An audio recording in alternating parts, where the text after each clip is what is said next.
Hey, out here in one of my fields, we're getting close to corn planting, and sarcastically I've been saying that I got this field all tilled up, ready to go to corn. Got my anhydrous down and ready to plant, like many of the fields around here. Here in southeast Kansas, we usually plant corn pretty early, late March to early April. Most people would consider ideal, but with this no-till and cover crops, you end up planting later. We're really looking for a soil temperature of 57 or higher, and typically with the cover on the ground, I don't see that until mid to late April. So kind of pushes you later, which really hasn't worked that well for us really the last couple years, because we can't seem to catch a rain in July or August, and it's been terribly hot.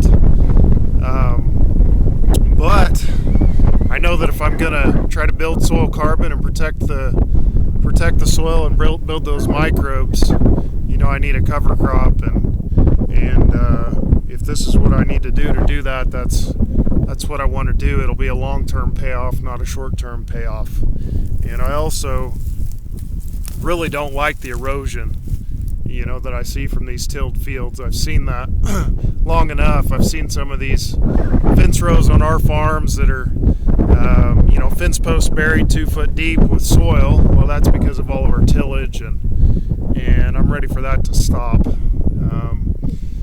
So we're going to farm this way. Plus, my goal is really to get that soil healthy enough that we produce a really good cover crop and a really good crop without fertilizers, and that we can lay down that cover crop and use that to suppress weeds and hopefully eliminate herbicides. That's my goal, and to do that, I've got to keep working at it, keep getting that cover out there, and keep planting green and fixing as much or getting as much carbon from the atmosphere pumped into my soil as I can, and this is the way to do it. So yeah, just showing my field. It's rye and vetch. I broadcast this pretty late.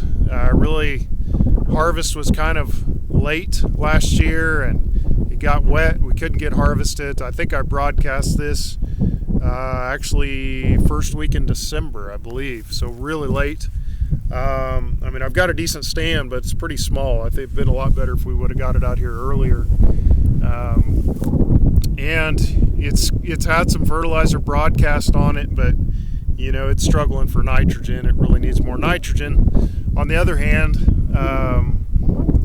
I think you really want those covers kind of struggling and pushing to activate those microbes and wake up some of those microbes that can bring in that nitrogen. So that's part of what we're doing out here.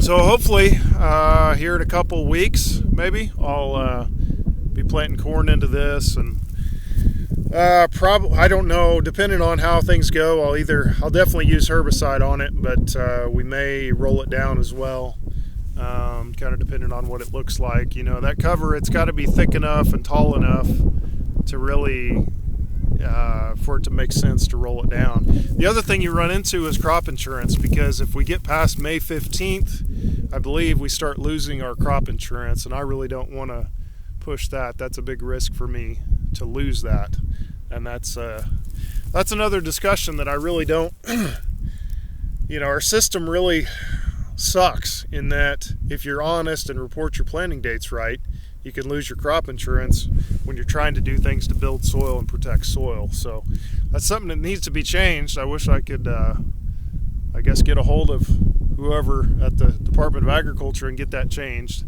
If you're listening, listen. It needs to be changed.